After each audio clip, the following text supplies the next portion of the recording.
সুপ্রিয় দর্শক আসসালামু আলাইকুম, কেমন আছেন সবাই? আশা করি আল্লাহর রহমতে ভালোই আছেন। তো চলে এলাম আজকে একটা নতুন রেসিপি নিয়ে। চলুন তাহলে দেখেন আজকে রেসিপিটি। আজকে বানিয়ে নেব খুব সহজ আমলকির জুস। এখানে আমি 4টে আমলকি নিয়েছি। আমলকি যেগুলো একটু উপর দিকটা খারাপ হয়ে গেছে, এটা যেহেতু ফ্রিজে বেশ কিছুদিন রাখা আছে, 4-5 দিন হয়ে গেছে বাজার থেকে আনা।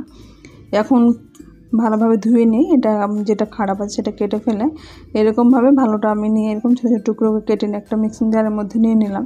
এখানে অল্প পরিমাণে জল দেব যাতে ভালোভাবে পিষা যায়।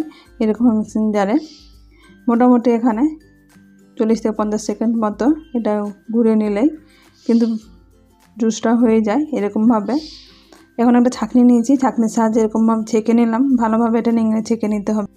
ভালোভাবে এটা নিংড়ে ছেঁকে নেওয়া হয়ে গেছে। একটা বাটির মধ্যে এটা নিয়েছি। এখন এখানে দিয়ে দেবো বিট লবণ। চাইলে আপনারা এরকম খাওয়ার লবণও দিতে পারেন। না, বিট লবণ দিয়েছি। বিট লবণটা দিলে কিন্তু টেস্টটা বেশ ভালো লাগে। আমলকির যে টেস্টটা তাতে কিন্তু ব্যালেন্স খুব ভালো হয়ে যায়।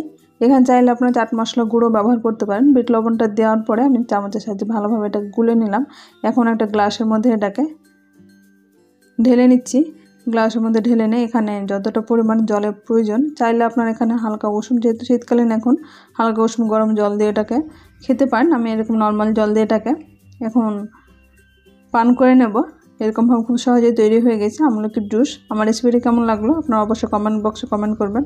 আমার চ্যানেল নতুন বন্ধু হয়ে থাকেন তাহলে সাবস্ক্রাইব করে পাশে থাকা অনুরোধ রইল, পাশে থাকা বেল আইকনটা প্রেস করে দেবেন। তাহলে যখনই কোনো ভিডিও আপলোড দেবো সর্বপ্রথম নোটিফিকেশন পেয়ে যাবেন। আজ তাহলে এ পর্যন্ত, ফিরে আসছি নতুন কোনো রেসিপি নিয়ে। ভালো থাকবেন, সুস্থ থাকবেন। আসসালামু আলাইকুম, আল্লাহ হাফেজ।